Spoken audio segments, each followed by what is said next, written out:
Whatever different forms Indra assumed as a mendicant because of his desire to seize the horse were symbols of atheistic philosophy.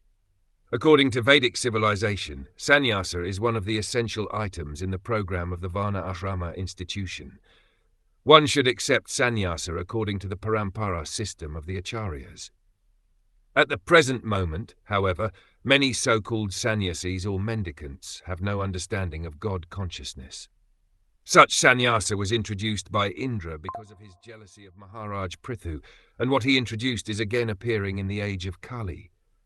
Practically none of the sannyasis in this age are bona fide. No one can introduce any new system into the Vedic way of life. If one does so out of malice, he is to be known as a pashandi or atheist. In the Vaishnav Tantra it is said, although it is forbidden, there are many pashandis who coin terms like Daridra Narayanan and Swami Narayan, although not even such demigods as Brahma and Shiva can be equal to Narayan.